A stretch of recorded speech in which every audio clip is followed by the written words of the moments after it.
मुझे कोई कमांड नहीं मिला। Good evening, hello and welcome. You're watching The Nation at 5. I'm Anusha Sonia. Top focus this hour is the speech of the Prime Minister on the floor of the House in Parliament. Well, the Prime Minister did not hold back any punches, and in fact the Prime Minister went ahead and asked some stinging questions to the opposition parties. Now, during the debate on motion of thanks, and this is a customary address by the Prime Minister, the Prime Minister expressed optimism, predicting a landslide victory for the BJP. The Prime Minister asserted that BJP alone would get 270 seats, 370 seats, and in fact 400 is the mark that the NDA is set to breach. That's the word that has come in from the Prime Minister. We'll get you more story, more reactions, more aspects of the story. Right now, cutting across with some reactions. अब हमारी सरकार का तीसरा कार्यकाल भी बहुत दूर नहीं, ज्यादा से ज्यादा 100-125 दिन बाकी है। और अब की बार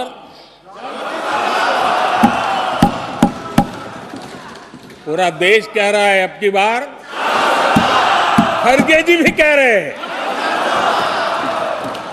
लेकिन अध्यक्ष जी, मैं आमतौर पर ये आंकड़े के चक्कर में नहीं पड़ता, लेकिन मैं देख रहा हूं देश का मिजाज एनडीए को तो 400 पार करवा ही के रहेगा,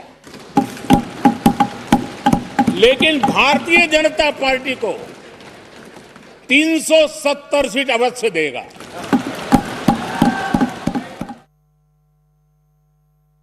सबसे बड़ा ये बात है कि चुनाव होने की पहले मोदी जी को कैसे पता लगता है कि 370 आ जाएगी, तो दिखाते हैं कि 370 धरा हटाई, इसका मतलब 370 उनको तोहफा मिलेगी। लेकिन इस तरीके की दावे के साथ कोई बात अगर कहे, इसके मतलब अंदर में कुछ छुपे हुए राज है, जो राज ईवीएम में भी छुपाए गए हैं। मुझे लगता है पहले तो हम सोचते थे कि हाँ या ना, लेकिन जिस दावे के साथ तो कहते हैं उसमें लगता है कि ईवीएम में मोदी जी की कोई हाथ चलेगी। हम कहते हैं ले दे के कहानी इतनी है कि एक हमारे आदरणीय नेता हैं पटने के बिहार के, उन्होंने 10वीं बार पलटा मारा है। कहानी सिर्फ इतनी है, बाकी तो ये मीडियम हेडलाइन मैनेजमेंट है, इंडिया अलायंस का ये होगा वो होगा। और अब आप सुनो, आप गणित सुनो, जो इंडिया अलायंस के दल हैं 24-25 पार्टीज हैं, उन सब पार्टीज का वोट आप जोड़ लो तो 65% वोट है इस देश में, और एनडीए अलायंस के पार्टीज का वोट जोड़ लो तो 35% है।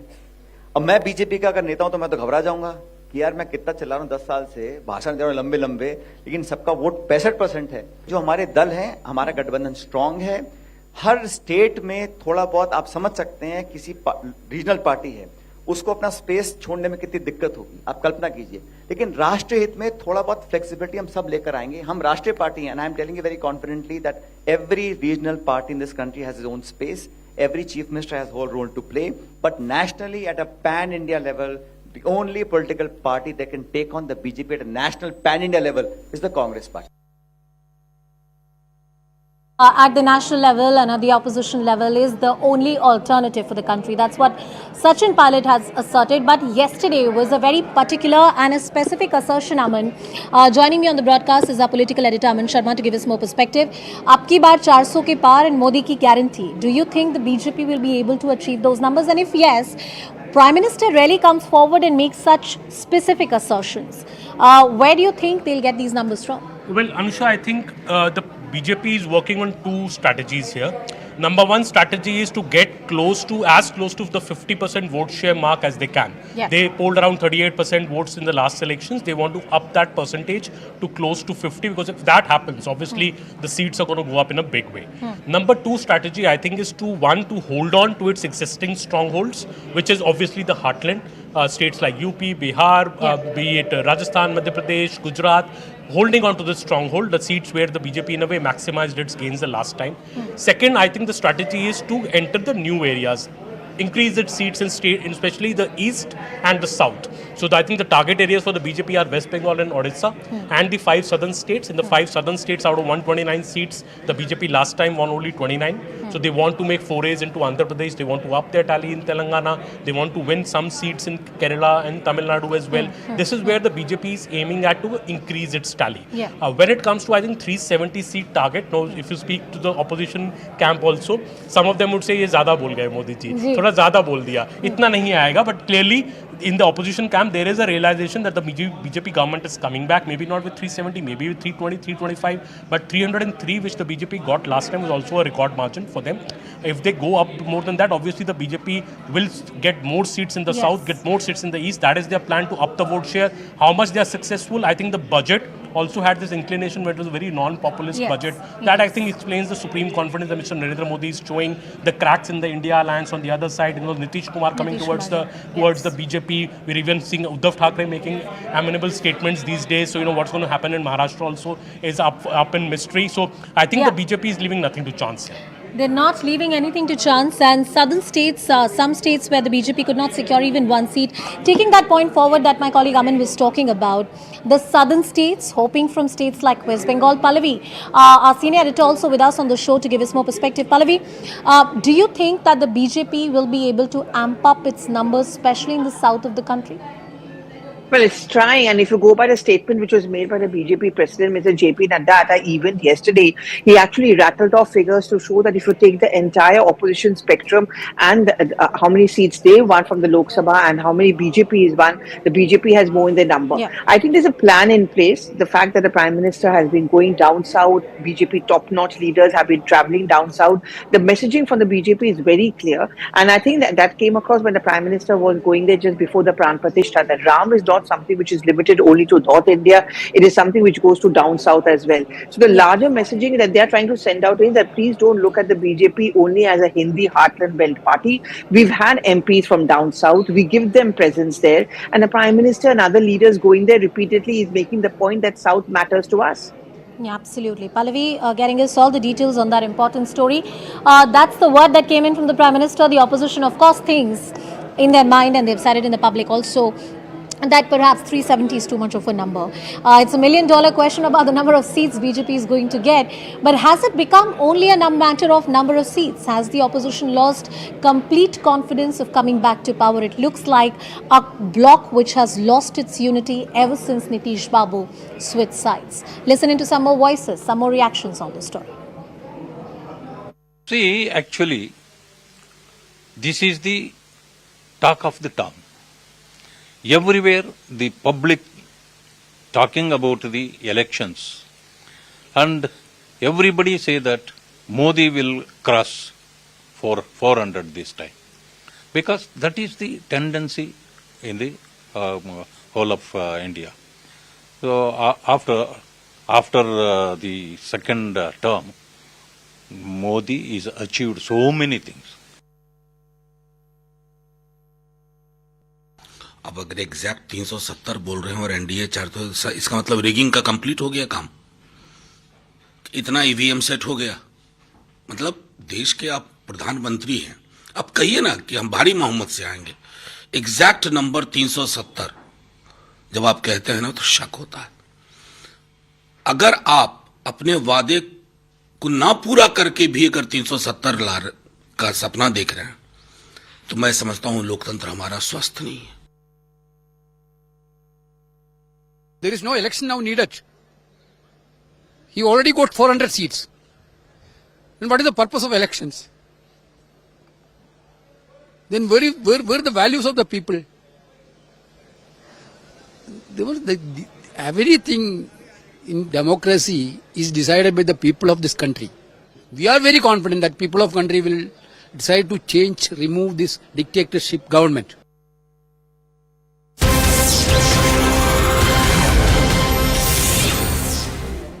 Let's cut across to some breaking news coming in. It is suggested that the budget session will be enhanced by a day. It will be increased by a day. So the House will be adjourned on the 10th of February instead of the 9th. What exactly is the reason? My colleague Payal Mehta with us on the broadcast to give us more details on the story. Payal, tell us the reasons.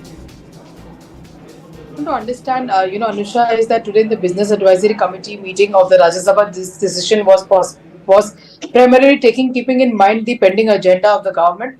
essentially saying that, since Rajya Sabha, you will also have 56 members of parliament retiring, in this session. So essentially that farewell will take up a whole day. The crucial bills are lined up. Tomorrow, the Prime Minister will be replying to the motion of thanks to the presidential address, and after which the finance bill also has to be passed. So we're given to understand that essentially, as of now, Rajya Sabha will have business till Saturday. We have to just wait and see if that same rule applies to Lok Sabha, or it's just the Rajya Sabha which is extended, because the finance bill, which is of course the bill which will allow the government to spend money from the Consolidated Fund of India till the entire budget is put out by the government. That is the main reason why the House term has been extended. It's a rarest of rare occasions, but the MPs over there said that the government gave them a choice, saying that either we come back on Saturday or we extend the session by the next week, and you come back on Monday for a day as well. So it suited a lot of other opposition MPs and other MPs also saying that we should come back on Saturday itself and then possibly go home instead of coming back on Monday after the weekend. All right, Pal, thank you so much for putting all of that into perspective. The budget session has been extended by a day, and the reasons, as my colleague enumerated, some important businesses that need to be taken up. Cutting across, some more latest news coming in.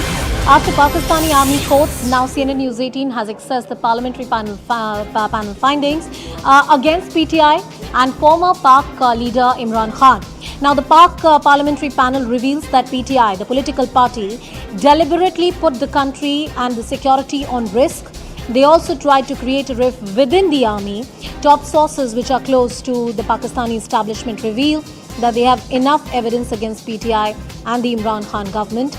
The Pak parliamentary panel also says that they deliberately hatched May 9 conspiracy to defame the army and the institutions of army. A conviction by an army court is very likely, and more importantly, similar findings by the parliamentary panel as well. My colleague Abhishek Jha with us on the broadcast. Abhishek, news tightening around Imran Khan. What are the repercussions? Well, the repercussions are that in all likelihood, his party, his own political prospect in the upcoming general election is going to be down. He's down and out, but still he's showing some sort of resilience. His party workers are trying to create some artificial, through the artificial intelligence, some speeches through which they are trying to campaign and take the support of Imran Khan in the ongoing campaigning that is going on in Pakistan. But what we are learning that the cases that have been pending against him, especially the 9th May case, is going to be a big jolt to his political career, because it is now being made up like Imran Khan was trying to test that day as a ground as to if he's arrested, then how big they can actually mobilize the entire country and their supporters in order to create a ruckus. So if that is proven right, then his sentencing can go even harsher from what we have seen already happening in the last 10 days. He has been sentenced 3 times, in all cases 7 years, 10 years or 14 years. So the 9th May case is still pending, and that is going to be the big blow, because that will in a way cement his political career's end as long as he is in the bad books of the army in Pakistan. Abhishek, there has been a crackdown against his party as well. Thousands of workers were under the radar, and many of them were arrested, many of them were put to trial. This is not just against Imran Khan and his political future, but even the future of PTI hangs in balance. Well, of course, because now we see PTI's own political electoral symbol that has been snatched. PTI's the leader, the larger-than-life persona of Imran Khan, is behind the bar. Qureshi, the former foreign minister, is behind the bar. Many of the leaders of PTI, they have either deserted or formed smaller political parties, or they have switched to other parties. So, in a way, the entire political leadership of the party has been decimated. And now the PTI workers are moving in a rudderless boat, because they don't have any direction or any person who can direct them or their anger or their frustration. So that is a problem for the PTI workers, though they are also trying to, trying their luck in the upcoming election. And Abhishek, we can assume can I that please request you to stay with us on the broadcast? Major General A.K. Sivaj is joining us on the broadcast. So thank you so much for joining us on the show. These are adverse findings against Imran Khan, and not just by the army court, but the parliamentary panel as well. Is this doomsday? Is this the end of his political career? He was hoping to bounce back, but with a series of sentencing and convictions against him, and this time in this case of May 9, when the riots were seen in different parts of Lahore and other cities of Pakistan as well, how grave can be the consequences for the Pakistani leader? See, as far as Pakistan Tehreek-e-Insaf is concerned and its leader Imran Khan is there, I don't think much is now going to come as far as this election is concerned. Not only the army, now the parliamentary committee also blamed Pakistan Tehreek-e-Insaf and Imran Khan directly involved in the May 9 attack of last year on installation, including a Corps Commander House. So therefore, as far as Imran Khan is concerned, he's not going to contest the election which is there on day after tomorrow. And as it is, Pakistan Tehreek-e-Insaf is contesting election, but the chances of their getting any majority is very less, because in Pakistan what will happen is what the Pakistan army wants. And it looks, as far as Pakistan army concerned, they have made up their mind. They are tilted toward Nawaz Sharif, Pakistan, basically Muslim League Nawaz.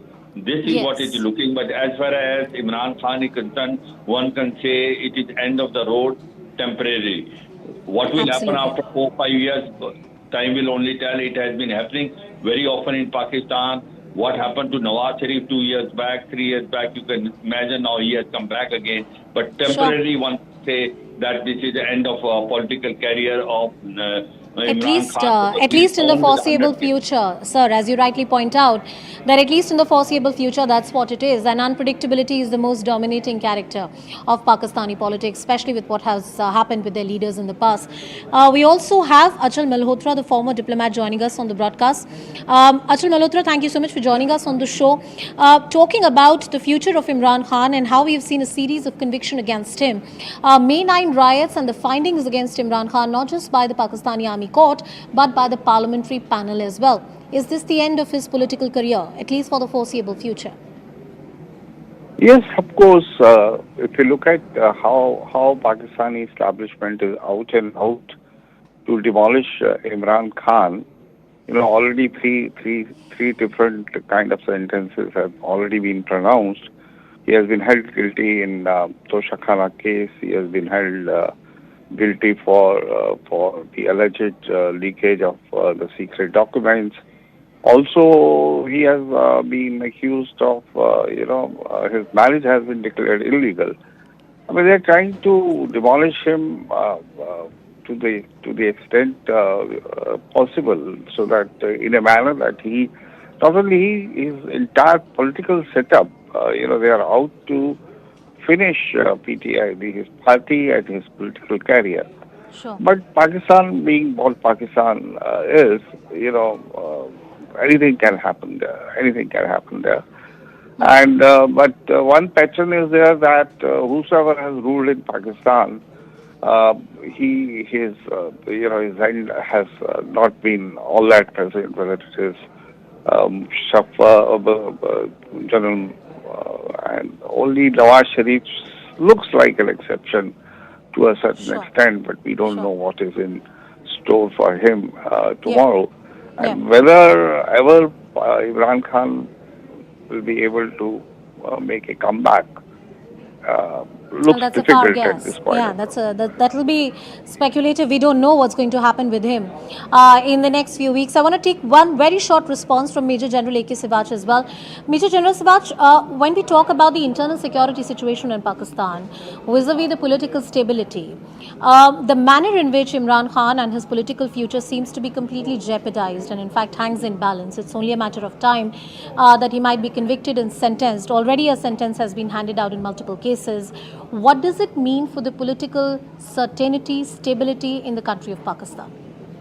You see, Pakistan is used to such type of environment. It has happened in past also. But one thing is very clear as far as Pakistan is concerned. The actual power does not flow from Islamabad. It flows from General Headquarters Rawalpindi.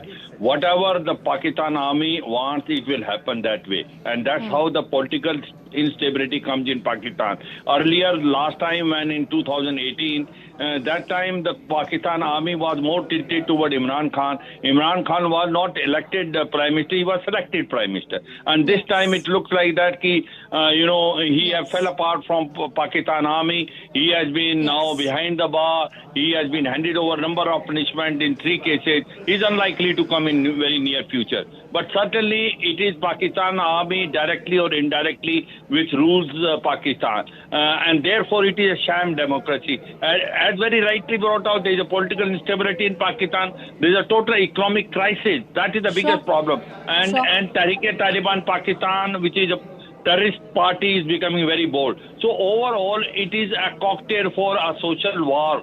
And that's what everyone is expecting, that the situation is going from bad to worse. And what is stored as far as the public is concerned, it will be only known once the elections are over. But as on today, it looks that political instability is there to stay. All right. Thank you, Major General A.K. Sewaj and Mr. Malhotra, for joining us on the broadcast and sharing that perspective with us. Political instability, economic uncertainty, and of course, the series of sentences for former Pakistani Prime Minister Imran Khan. We continue tracking that story. We talk about the UCC debate and much more here on The Nation at 5. For now, slipping into a very short break. Stay tuned.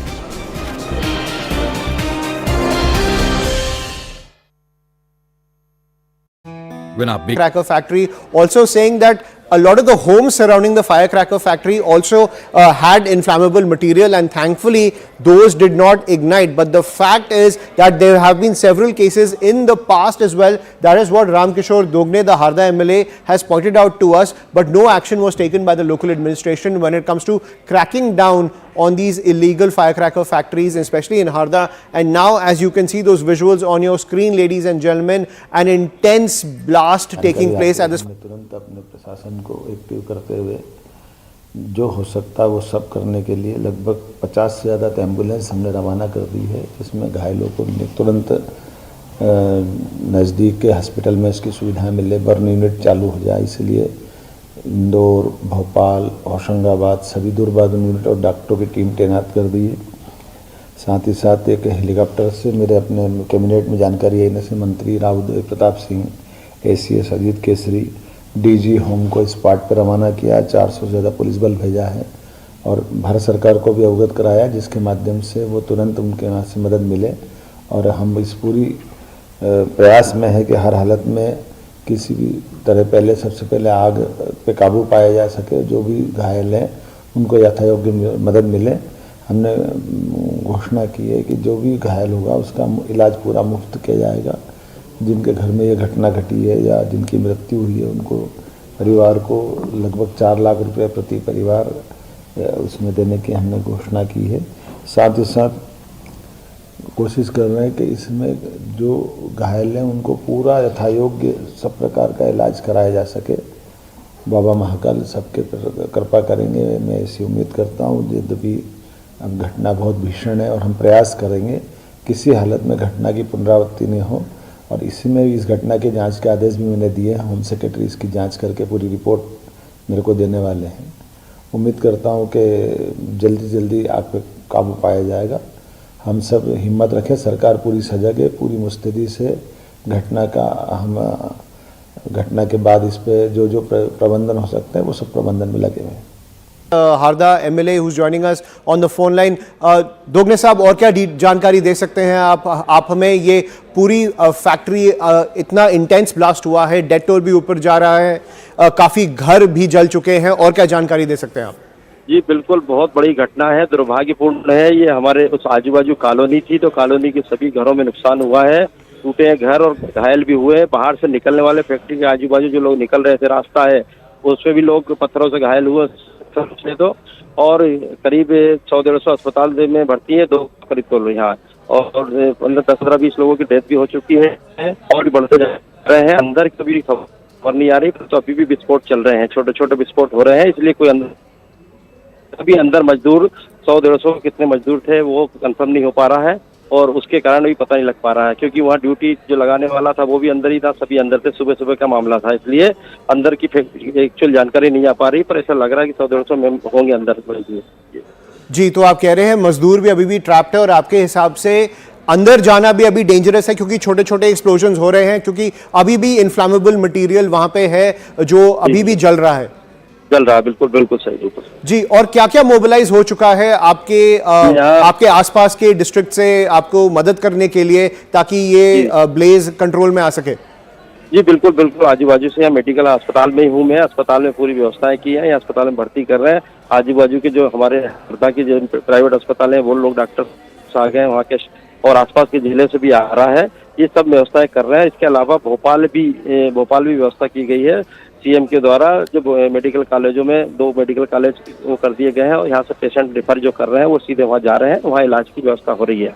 तो इस तरह से चल रहा है। एम्बुलेंसों की कमी है तो हमने पब्लिक से भी अपील की है कि प्राइवेट वाहन जिसके पास हो, टवेरा हो, दूसरी गाड़ियां हो जिससे जा सकते हैं पेशेंट और उनको लिए हम यहाँ अस्पताल में उपलब्ध कराएं, तो वो भी चल रहा है। और इस तरह की बहुत सारी भयानक घटना है, ये दुर्भाग्यपूर्ण है। मेरा तो मतलब क्या है, बात करना ही हमारा ठीक नहीं लग रहा हमको, तो ये हालत है हमारी देख के। तो Right, so the public has also been appealed to so that they can mobilize their resources as well to help the administration.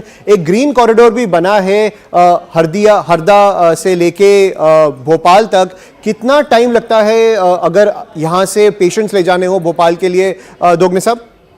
Normal time 3 से 3.5 घंटा लगता है।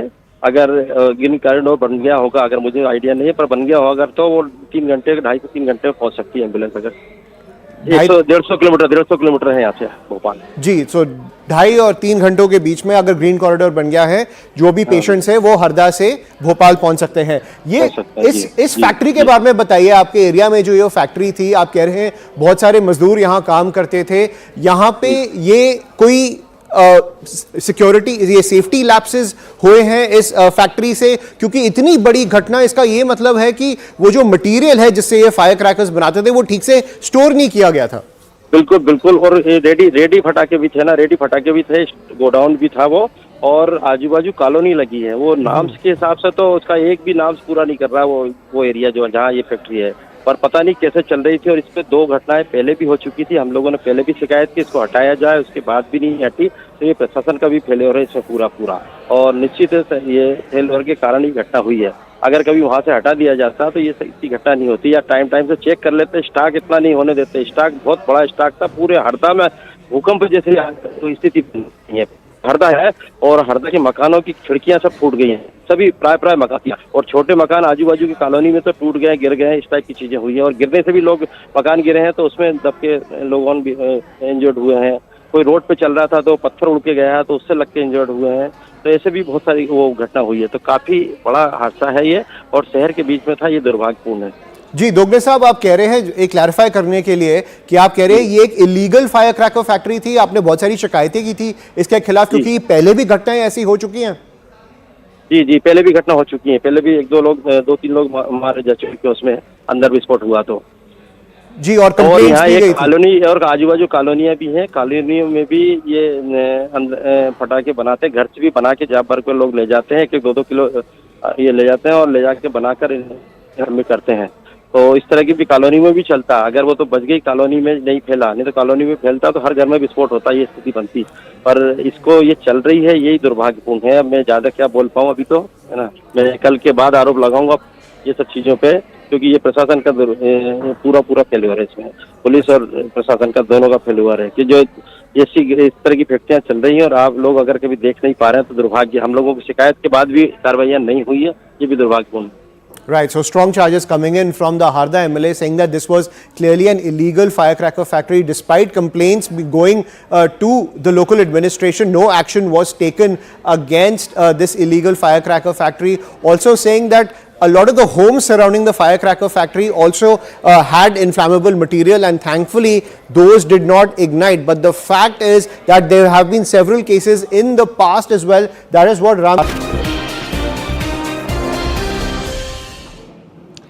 Welcome back, and let's now talk about the state of Uttarakhand, which is all set to make history. There's a draft legislation, a 300-page document draft that has been presented on the floor of the House for further consideration, and it talks about the implementation of a uniform civil code at the state level.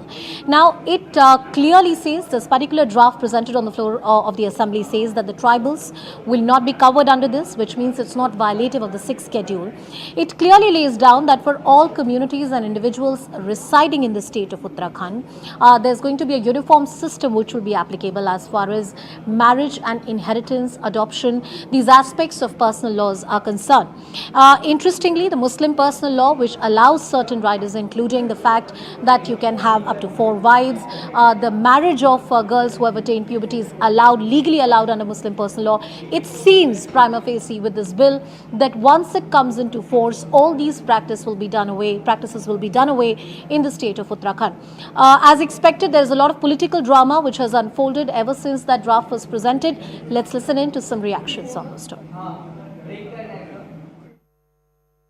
यहाँ कहा जा रहा नहीं, कुछ नहीं करना है, केवल ये ड्राफ्ट पेश होगा, इसका पालन करना है। ड्राफ्ट किसी को उपलब्ध नहीं है, न मीडिया में है, और जो ड्राफ्ट उपलब्ध नहीं है, आप तत्काल उस पर चर्चा करना चाहते हैं। 700-800-900 पृष्ठों का ड्राफ्ट बताया जा रहा है। ऐसी बात है तो तुमने कार्य मंत्रणा समिति को जो है बिल्कुल इरेलीवेंट कर दिया है, नियमों को इरेलीवेंट कर दिया है, तो हम उसे त्यागपत्र दे रहे हैं।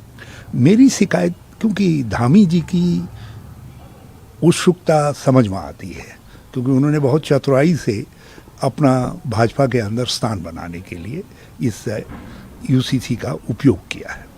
मगर केंद्र से मेरी शिकायत ये है कि उन्होंने उत्तराखंड जैसे छोटे राज्य को, सीमांत राज्य को, जो संवेदनशील राज्य है कई दृष्टिकोणों से, आपने उसको टोकनिज्म के लिए इस्तेमाल किया। Voices which are coming from the opposition side, they are saying that this is not in the interest of nation and elections are near, therefore just to divide the society, this bill is being brought in the Uttarakhand. Why don't they do it in the center? Nothing can be further from the truth than what the opposition parties are saying. Article 44 has existed in the Constitution of India, which is about having a uniform civil code. Article 36 also makes it clear that it is the duty of every state to apply these principles in making laws. Now, what has existed in the Constitution and what has been the constitutional vision, can that be seen from a prism of religion?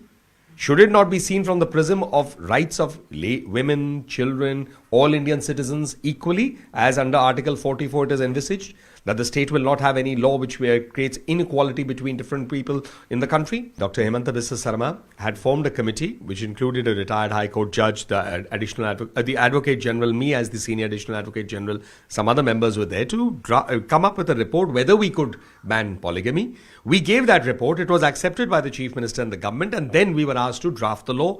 That law has been drafted and given to the government. Now it is up to the Chief Minister, Dr. Sarma, Hemanta Biswa Sarma, and his government, to the cabinet, to decide whether they would like to introduce a law banning polygamy, or would they like to look at the larger issue of uniform civil code. UCC होना चाहिए, ऐसे हमारे संविधान में भी लिखा हुआ है कि ऐसे होना चाहिए कि धर्म के आधार पर किसी की नागरिक के साथ, किसी के साथ भेदभाव नहीं होना चाहिए। तो आज के दुनिया में इतना साल हो गया, तो एक आदमी के एक बीबी, एक आदमी का 4 बीबी है, तो कैसे शूट कर सकता है? नहीं सर, होता भी नहीं, नेचुरली भी कौन करता है 4 शादी? मुसलमानों में भी 4 शादियां कोई नहीं करता आजकल के दिन में। तो ऐसे सिर्फ लिखने के लिए नियम बना के रखना का कोई जरूरत नहीं है। तो अगर वहाँ की सरकार को लगता है, जनता के द्वारा चुनी हुई सरकार है, सरकार अगर फील करती है कि आना चाहिए तो आना चाहिए।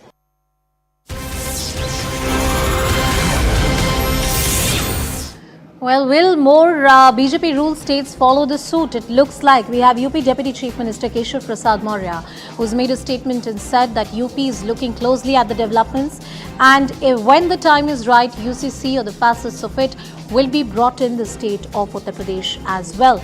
We'll try and cut across to my colleague Arunima, but before that, listen in to what the UP Deputy Chief Minister had to say. मैं उत्तराखंड में भारतीय जनता पार्टी सरकार के मुखिया श्री पुष्कर सिंह धामी जी और उनकी पूरी सरकार को यूसीसी लाने के लिए बधाई देता हूं। भारतीय जनता पार्टी ने धारा 370 हटाने का वादा किया, पूरा कर दिया। रामलला का भव्य मंदिर बनाने का वादा किया, पूरा कर दिया। यूसीसी लाने का वादा किया हुआ है देश की जनता से। भाजपा का विचार का मुद्दा है और आज उत्तराखंड यानी देवभूमि से शुरुआत हुई है। आने वाले समय में मुझे पूरा विश्वास है कि हमारी जो विचारधारा से जुड़े हुए विषय हैं वो आगे बढ़ेंगे। My colleague Arunima with us on the broadcast. Arunima, politically speaking, how is it turning out to be? It looks like that more BJP-ruled states, at least there would be political noises in the favor of UCC, which has been a poll promise in the manifesto of the BJP. Yes, you heard from Uttar Pradesh, similar voices being heard from Rajasthan as well, and Hemanta Biswa Sarma has already made it clear that he is going to bring a bill very soon, perhaps in the budget session itself, to ban polygamy in Assam. So there are voices that you are hearing in favor of some kind of a uniform code as far as marriage or family laws are concerned. It will be interesting to note how they call it uniform, if they call it so, and how they ensure implementation of the law. One thing is to bring a law, but how do you ensure that it is implemented? In Uttarakhand, perhaps it is easier for Pushkar Singh Dhami. The demographics here suggest that there is a majority Hindu population here, overwhelming majority, and they are not affected by the changes that are being brought in. There's already a Hindu code bill which governs their inheritance, marriage, adoption, etc. So they are not mostly affected. The Muslim population here, as per the 2011 census, is about 14%. Could have gone up by a few more notches in the last few years, but still, compared to other states, the problem here is much lesser in terms of population. If you're talking of Rajasthan, child marriage still prevalent there, even though it has been outlawed as far as Hindu marriage laws are concerned. How will you convince them that this is the law of the land? Registration of marriages being spoken about is already the law of the land, but difficult to enforce. Let's talk about Assam. All of Northeast, we know, majorly tribal dominated, multiple tribes there. Tribes are protected under this law of Uttarakhand as well, because they are protected under the 6th schedule of the constitution. Are you going to exempt them all? And if you exempt them all, can you really call this a uniform code? So a lot of challenges. Let's see how the lawmakers are addressing those. Well, the 6th schedule will continue to remain a stinging question for the people who support Uniform Civil Code. There must be a common code in this country, but how are you going to deal with the legal challenges and the kind of political challenges that it throws? Looking at the vast diversity of this country has always been a perplexing question. Well, not just the state of Uttar Pradesh, even in the state of Rajasthan, we are hearing similar noises. We have the word coming in from Rajasthan as well, where Minister Kanhaiya Lal Chaudhary has said that they are taking efforts to ensure that Rajasthan becomes the next state to implement the UCC. He has said that Chief Minister is in support of the bill and will try to bring it during the next session. I'll continue that conversation with Arunima. Arunima, we'll try and talk to you more about what the BJP ruled states are likely to do. First, let's listen in to what Kanhaiya Lal Chaudhary said. सबसे पहले तो मैं उत्तराखंड के मुख्यमंत्री धामी जी को धन्यवाद देना चाहता हूं। उन्होंने जो महत्वपूर्ण विषय था, जिसमें भारत की जनता टिकटकी लगाई हुई थी, मोदी जी की जब से सरकार आई, जिस बिल को जो केंद्र सरकार में लाना चाहे, सबसे पहले उन्होंने की। इसके लिए मैं उनको धन्यवाद देना चाहता हूं। और हम प्रयास कर रहे हैं कि पहले नंबर पे उत्तराखंड आ गए तो दूसरे नंबर पर राजस्थान आए। इसके लिए आप बात करेंगे मुख्यमंत्री जी हमसे ज्यादा एग्रेसिव, हम तो फिर कम है। मुख्यमंत्री जी खुद इसके बहुत ज्यादा पक्षधर है। मुख्यमंत्री जी ने हमें डायरेक्शन भी दे दिया, बहुत जल्दी इस पे काम करेंगे। आपको लगता है कि जो भी मौजूदा सत्र चल रहा है उसमें इस बारे में कोई चर्चा होगी? मौजूदा सत्र के अंदर भी चर्चा करेंगे, और हो सकता है इसमें समय कम मिले तो आने वाले जो सत्र आएगा जून जुलाई के अंदर, उसके अंदर 100% को लाएंगे। Cutting across to my colleague Arunima once again. Arunima, it looks like that the BJP ruled states will follow this suit. We saw this, what happened when it came to the so-called love jihad laws or the anti-conversion laws that were brought in. And there was kind of a model draft that was adopted by different states, including the state of Madhya Pradesh, Uttar Pradesh and various other BJP ruled states that spoke about this particular law. Would that be the case with UCC as well? And as you rightly pointed out, it's going to be far more tricky in other states, including Uttar Pradesh, where there's a sizable chunk of Muslim population. Yes, and even talking about the Hindu population, like I said, Rajasthan is a case in point. Child marriage has been outlawed for decades now, but yet the number of instances of child marriages in a state like Rajasthan has gone down, but records seem to suggest that they are still very much prevalent. How will you convince them? And there is a law already which is getting, it's not being implemented 100%. The law of registration of marriage already exists, something that the UCC Uttarakhand bill has also made provision for. But again, not getting 100% implemented. So will you just bring this on paper? How are you going to ensure that this law is actually implemented? Plus, there is this legal question as well. I think after Uttarakhand passes this bill, the Assembly is still debating it. Once this bill gets the nod of the Assembly, we'll have to wait and see if there are any legal challenges which are mounted. There are a few questions that needs legal answer. If the right to fundamental right, the fundamental right to faith of religion is guaranteed in the Constitution, Can a state then amend the constitution in any way? Does the state have that power? That's question number one. Number two, can one argue that my right, the way I get married, the way the number of marriages that I am allowed to have as per my personal law, if you interfere with that, is it interference with my fundamental right to faith? Can that argument be extended? If that is so, will this Uniform Civil Code bill, as is being brought by Uttarakhand, get the nod of the apex court of the constitutional courts as well? So it is a tricky situation right now. I think all BJP ruled states are making the right noises because it's part of their unfinished agenda. But legally and politically speaking, the last word is yet to be said.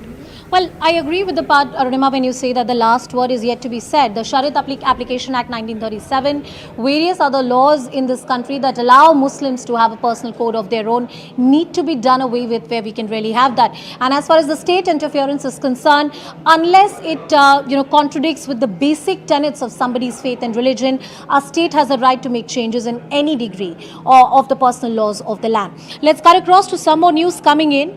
As we have been talking about the state of Assam, the bill to end polygamy is expected to be tabled in the ongoing budget session of the Assam Assembly. That's what Hemant Biswa Sarma has said. I'll try and cut across to my colleague Preeti Priyadarshini, who's joining us on the broadcast. Preeti, a word from you. What is the Chief Minister thinking?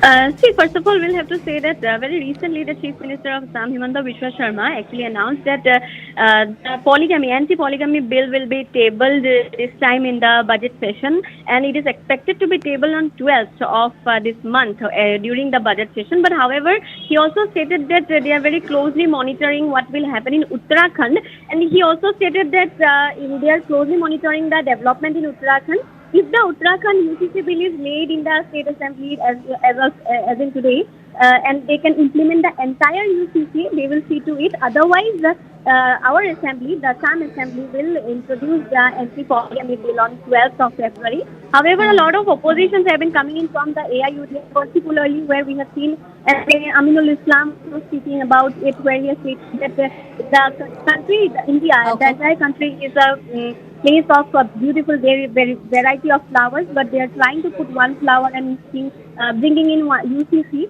And he also stated that Hemanta Biswa Sarma is particularly trying to please the Prime Minister, for which reason he is trying to implement the anti-polygamy bill. But he also stated that nobody actually happily. Well, what is very interesting about the northeastern states, Preeti, is the fact that there are a lot of matriarchal societies as well. Polygamy and polyandry both are found under various tribes under the 6th schedule of the Indian Constitution. So if there is a law that bars an individual from having more than one spouse, would that really apply to the 6th schedule communities as well? It's going to be a far more tricky situation in the state of Assam. We'll see how they deal with that. That's a question for the policymakers and for the legislators. We'll continue tracking that story. For now, slipping into a very short break. Stay tuned, stay with us.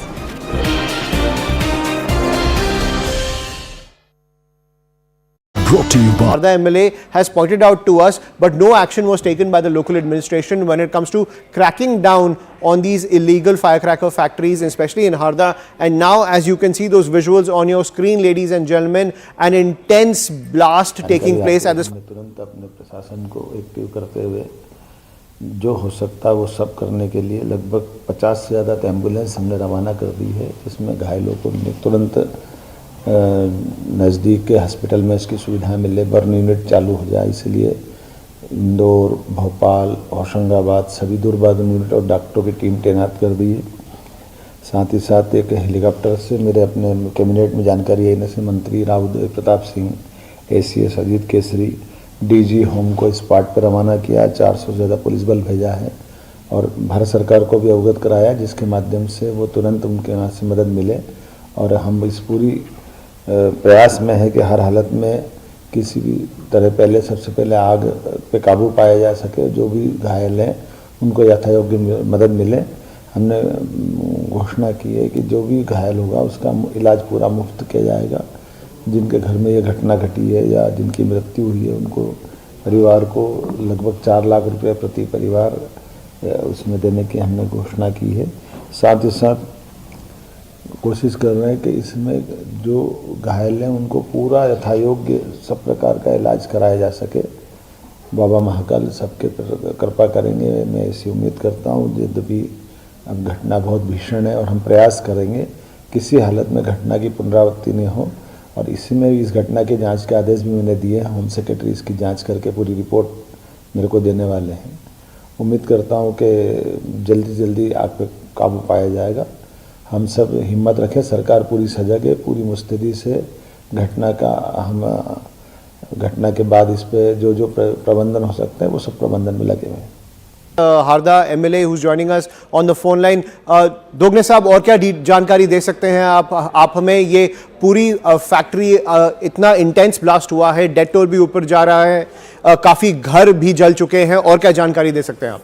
जी बिल्कुल, बहुत बड़ी घटना है, दुर्भाग्यपूर्ण है। ये हमारे उस आजू बाजू कॉलोनी थी, तो कॉलोनी के सभी घरों में नुकसान हुआ है, टूटे हैं घर और घायल भी हुए। बाहर से निकलने वाले फैक्ट्री के आजू बाजू जो लोग निकल रहे थे, रास्ता है उसमें भी लोग पत्थरों से घायल हुए तो, और करीब 100-150 अस्पताल में भर्ती है, 2 करीब तो यहाँ, और 10-15-20 लोगों की डेथ भी हो चुकी है और भी बढ़ते जा रहे हैं। अंदर कभी खबर नहीं आ रही, तो अभी भी विस्फोट चल रहे हैं, छोटे छोटे विस्फोट हो रहे हैं, इसलिए कोई अभी अंदर मजदूर 100-150 कितने मजदूर थे वो कंफर्म नहीं हो पा रहा है, और उसके कारण भी पता नहीं लग पा रहा है, क्योंकि वहाँ ड्यूटी जो लगाने वाला था वो भी अंदर ही था, सभी अंदर थे, सुबह सुबह का मामला था, इसलिए अंदर की एक्चुअल जानकारी नहीं आ पा रही, पर ऐसा लग रहा है कि 100-150 होंगे अंदर। जी, तो आप कह रहे हैं मजदूर भी अभी भी ट्रैप्ड है, और आपके हिसाब से अंदर जाना भी अभी डेंजरस है, क्योंकि छोटे छोटे एक्सप्लोजन हो रहे हैं, क्योंकि अभी भी इन्फ्लेमेबल मटेरियल वहां पे है जो अभी भी जल रहा है? बिल्कुल बिल्कुल सही, बिल्कुल जी। और क्या क्या मोबिलाइज हो चुका है आपके आसपास के डिस्ट्रिक्ट से आपको मदद करने के लिए, ताकि ये ब्लेज कंट्रोल में आ सके? जी बिल्कुल बिल्कुल, आजू बाजू से यहाँ मेडिकल अस्पताल में ही हूँ मैं, अस्पताल में पूरी व्यवस्थाएं की है, यहाँ अस्पताल में भर्ती कर रहे हैं। आजू बाजू के जो हमारे हरदा के जो प्राइवेट अस्पताल हैं वो लोग डॉक्टर आ गए हैं वहाँ के, और आसपास के जिले से भी आ रहा है, ये सब व्यवस्थाएं कर रहे हैं। इसके अलावा भोपाल भी व्यवस्था की गई है सीएम के द्वारा, जो मेडिकल कॉलेजों में 2 मेडिकल कॉलेज वो कर दिए गए हैं, और यहाँ से पेशेंट रेफर जो कर रहे हैं वो सीधे वहाँ जा रहे हैं, वहाँ इलाज की व्यवस्था हो रही है। तो इस तरह से चल रहा है। एम्बुलेंसों की कमी है, तो हमने पब्लिक से भी अपील की है कि प्राइवेट वाहन जिसके पास हो, टवेरा हो, दूसरी गाड़ियाँ हो जिससे जा सकते हैं पेशेंट, और उनको लिए हम यहाँ अस्पताल में उपलब्ध कराएं, तो वो भी चल रहा है। और इस तरह की बहुत सारी भयानक घटना है, ये दुर्भाग्यपूर्ण है। मेरा तो मतलब क्या है, बात करना ही हमारा ठीक नहीं लग रहा हमको, तो ये हालत है हमारी देख के। तो Right, so the public has also been appealed to so that they can mobilize their resources as well to help the administration. एक ग्रीन कॉरिडोर भी बना है हरदा से लेके भोपाल तक। कितना टाइम लगता है अगर यहाँ से पेशेंट्स ले जाने हो भोपाल के लिए, दोगने साहब? नॉर्मल टाइम 3 से 3.5 घंटा लगता है। अगर ग्रीन कॉरिडोर बन गया होगा, अगर मुझे आइडिया नहीं है, पर बन गया होगा अगर, तो वो 3 घंटे 2.5 से 3 घंटे में पहुँच सकती है एम्बुलेंस। अगर 150 किलोमीटर है यहाँ से भोपाल। जी, सो 2.5 और 3 घंटों के बीच में अगर ग्रीन कॉरिडोर बन गया है, जो भी पेशेंट्स हैं वो हरदा से भोपाल पहुंच सकते हैं। ये इस फैक्ट्री के बारे में बताइए, आपके एरिया में जो ये फैक्ट्री थी, आप कह रहे हैं बहुत सारे मजदूर यहाँ काम करते थे, यहाँ पे ये कोई सिक्योरिटी ये सेफ्टी लैप्सेस हुए हैं इस फैक्ट्री से? क्योंकि इतनी बड़ी घटना, इसका ये मतलब है कि वो जो मटेरियल है जिससे ये फायर क्रैकर्स बनाते थे वो ठीक से स्टोर नहीं किया गया था। बिल्कुल बिल्कुल, और रेडी फटाके भी थे ना, रेडी फटाके भी थे, गोडाउन भी था वो, और आजू बाजू कॉलोनी लगी है। वो नाम के हिसाब से तो उसका एक भी नाम पूरा नहीं कर रहा वो एरिया जो जहाँ ये फैक्ट्री है, पर पता नहीं कैसे चल रही थी। और इस पे 2 घटनाएं पहले भी हो चुकी थी, हम लोगों ने पहले भी शिकायत की इसको हटाया जाए, उसके बाद भी नहीं हटी, तो ये प्रशासन का भी फेलियर है इसमें पूरा। और निश्चित ये फेलियर के कारण ही घटना हुई है। अगर कभी वहाँ से हटा दिया जाता तो ये इतनी घटना नहीं होती, या टाइम से चेक कर लेते, स्टॉक इतना नहीं होने देते। स्टॉक बहुत बड़ा स्टॉक था, पूरे हरदा में भूकंप जैसे तो स्थिति नहीं है। हरदा है, और हरदा के मकानों की खिड़कियां सब फूट गई हैं, सभी प्राय मकान, और छोटे मकान आजू बाजू की कॉलोनी में तो टूट गए, गिर गए, इस टाइप की चीजें हुई हैं। और गिरने से भी लोग मकान गिरे हैं, तो उसमें दबके लोगों भी इंजर्ड हुए हैं। कोई रोड पे चल रहा था तो पत्थर उड़ के गया तो उससे लग के इंजर्ड हुए हैं। तो ऐसे भी बहुत सारी वो घटना हुई है। तो काफी बड़ा हादसा है ये, और शहर के बीच में था, ये दुर्भाग्यपूर्ण है। जी, दोगने साहब, आप कह रहे हैं, एक क्लैरिफाई करने के लिए, कि आप कह रहे हैं ये एक इलीगल फायर क्रैकर फैक्ट्री थी, आपने बहुत सारी शिकायतें की थी इसके खिलाफ, क्योंकि पहले भी घटनाएं ऐसी हो चुकी हैं। जी, पहले भी घटना हो चुकी है, पहले भी 2-3 लोग मारे जा चुके हैं उसमें, अंदर विस्फोट हुआ तो।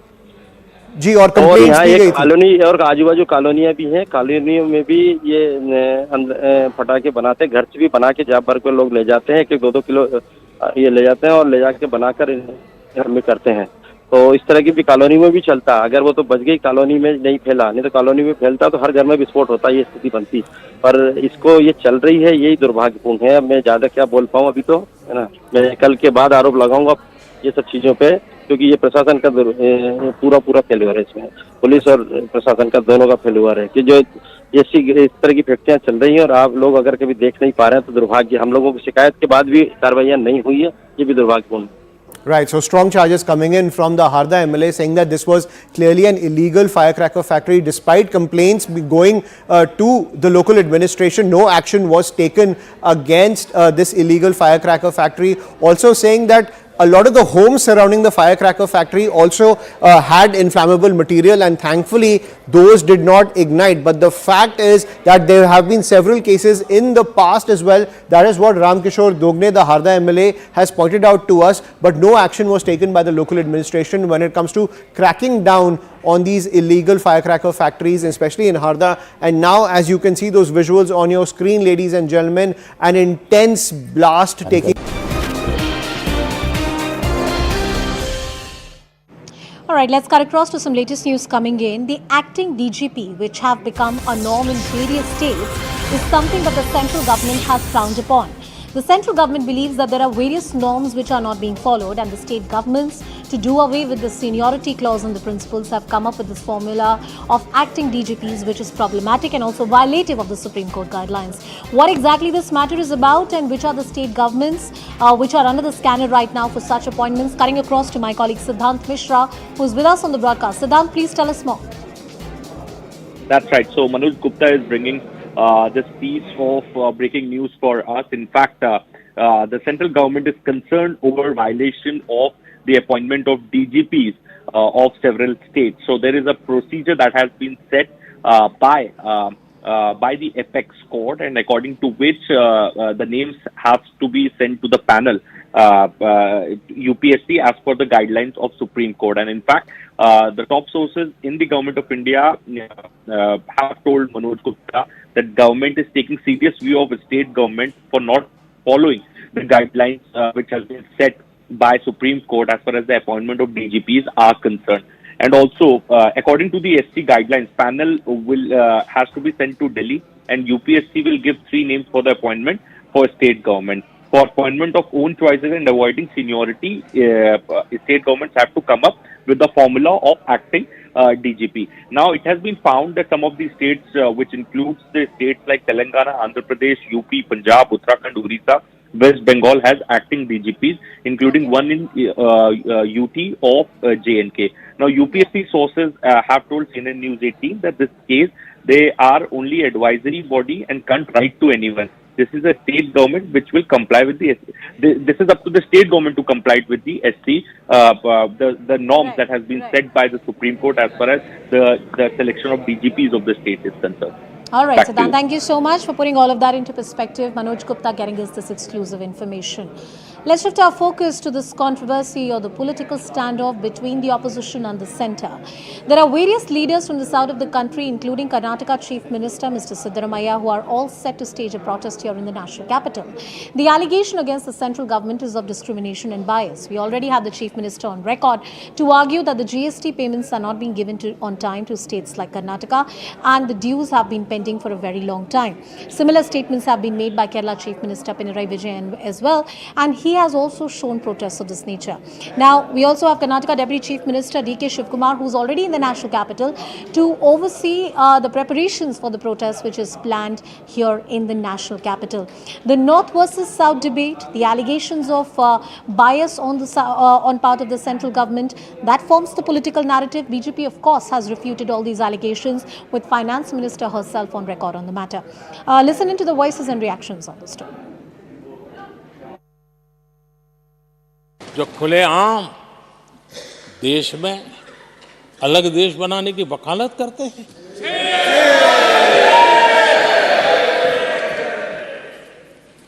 जोड़ने की बातें छोड़ो, तोड़ने की कोशिश करिए। आपके अंदर क्या पड़ा हुआ है? क्या इतने टुकड़े करके अभी भी आपके मन को समाधान नहीं हुआ है? देश के इतने टुकड़े कर चुके हो आप, और टुकड़े करना चाहते हो? कब तक करते रहोगे? ಇಂದು ನಾನು ನಾಡಿದ್ದು ಕಾರ್ಯಕ್ರಮದ ಜಾಗ ಪರ್ಮಿಷನ್ ಮತ್ತೆಲ್ಲ ನೋಡಬೇಕಾದ ನಮ್ಮ ಜವಾಬ್ದಾರಿ. ಸೊ ಸರ್ಕಾರದ ಪರವಾಗಿ ಇದು ಸರ್ಕಾರದ ಹೋರಾಟ. ಕಾಂಗ್ರೆಸ್ಗೂ ಬಿಜೆಪಿಗೂ ಸಂಬಂಧ ಇದೆ. ಇದು ಸರ್ಕಾರದ ಹೋರಾಟ. ಸರ್ಕಾರಕ್ಕೆ ಆಗ್ತಾ ಇರುವಂತಹ ಅನ್ಯಾಯದ ಬಗ್ಗೆ ನಾವು ಕೇಂದ್ರ ಸರ್ಕಾರ ಗಮನ ಸೆಳೆಯಬೇಕು.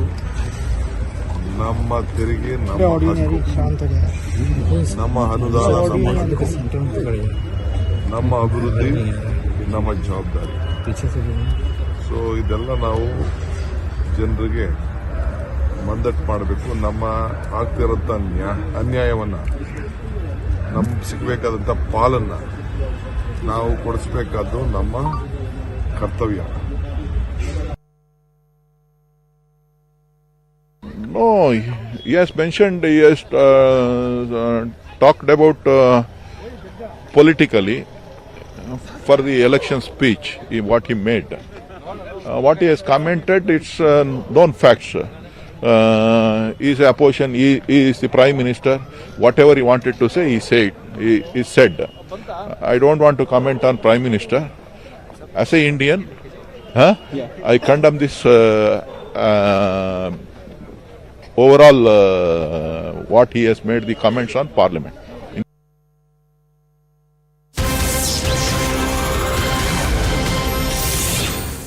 Well, you heard from none other than the finance minister during her budget speech that there would be a special white paper that would be brought in comparing the 10 years of UPA versus the 10 years of NDA. Now, there was a white paper that the finance minister spoke about as far as the quote-unquote financial mismanagement is concerned during the UPA tenure. It is being expected that this particular white paper may be presented in this session itself. Pal, can we expect it in the next few days before the session gets over? Well, what we're given to understand by way of top government sources is this, that, probably the way in which the parliament session has really been extended is because the government wants to bring in a white paper. Remember, Finance Minister had made that claim during her speech in the budget and essentially said that the fragile economy that the UP had left the country with is something which is in fact thrived under the BJP ruled government. The Prime Minister himself made a mention about this, that in the UP rules they're very happy to be at number one in terms of the economic position of the country, but now we are in the top 5, and that's the reason every Indian should take pride on this. But of course, both the Prime Minister as well as the government have also been saying that they will bring to the notice of the people, and it comes in at a very crucial juncture when you tell people what really happened in those years of UPA and why the economy was in such a bad shape. So that white paper, as promised by Imran during a budget speech, will be brought one of these days, is what we're given to understand, and probably that's the reason session has been extended by a day. There was a statement that came from the finance minister. The Prime Minister also highlighted how the pace of development was very slow during the UPA years. The 2 terms of the UPA versus the 2 terms of the NDA, and perhaps the precursor of what that white paper will have, we already found in the speech of the Prime Minister, Payal. Yes, it's going to be a very important document to watch out for, because the government over here will tell you why the economy was in doldrums during the UPA, and as to why, it's been improved and it's come down from 11 to 5. We are in the top 5 economies of the world, and the Prime Minister himself said yesterday, Anusha, when he was speaking during the motion of thanks, that they're committed to make sure that India becomes the world's 3rd largest economy by the time the Modi government returns to power in 2024. So that's the kind of confidence they're coming in. But, they said that there are several ghosts of the past which cannot be brushed under the carpet, and people of the country need to know as to what the UPA is to do, what they've done over the years for the people, and why people have chosen repeatedly Narendra Modi government to come to power, not just in 2014 but also in 2019 and probably 2024, which is emphatically declared by the Prime Minister on the floor of the House in Lok Sabha yesterday. All right. Thank you, Pal, for putting all of that into perspective. All eyes on the remaining days for the budget session, the next few days, and that white paper, if that's presented on the floor of the House. So that is a wrap on this edition of The Nation at 5. Thank you so much for watching.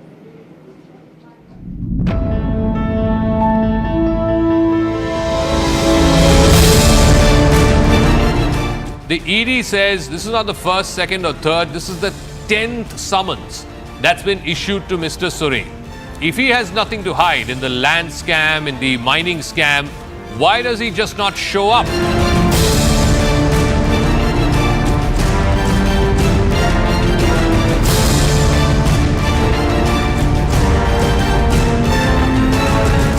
temple is not being built on a disputed structure. The temple always existed there. The deity was displaced and that mandir was defaced and mutilated. Every sign of a mandir could have been wiped off, but they kept it. Your leaders may have camaraderie and respect for each other, but for the average public, this is not two allies. At least the parties have to accept today, whatever their differences may be. But that larger message is in tatters. Soren decided to evade the summons, not for the first time, not for the second time, not for the third time, not for the fourth time, not for the fifth time, not for the sixth time, not for the seventh time, but for the eighth time, viewers.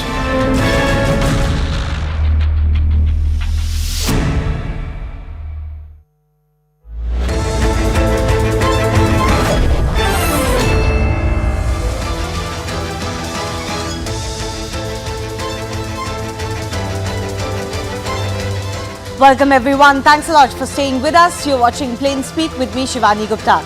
It's been an absolute chaotic situation in the national capital, in the Delhi power circles for the last few days. Now, Delhi Chief Minister Arvind Kejriwal has been summoned by the ED multiple times in the Liquorgate probe, and he's been evading so far. Meanwhile, police landed up at his door and those of his party members for a probe into their allegations that BJP is trying to poach their MLAs by bribing them. And even as the dust was yet to settle on that, today, ED raided multiple spots in Delhi related to the Aam Aadmi Party, including a close connection of the Chief Minister himself. Delhi Minister Atishi linked the ED raids at the premises of their Rajya Sabha member ND Gupta, Kejriwal's personal secretary Bhivav Kumar and other Aam Aadmi Party leaders to the expose of the agency that the party was planning for today. She later went on to make a grave charge against the ED that in the Liquorgate probe, the agency has deleted certain recordings of accused and witnesses, which were the only basis of the case. Now, it's unclear why the agency will ever delete its own probe or proof, but as expected, the ED has come out strongly denying these claims and even warning of serious legal actions. At the heart of this is the ongoing battle over the agencies. Just yesterday in Parliament, Prime Minister Narendra Modi said agencies will continue to do what they are doing, regardless of the charge that his government faces that agencies only work against the opposition today. He said no matter what, action on corrupt will continue. The joint opposition has made this a big part of their election campaigning. The alleged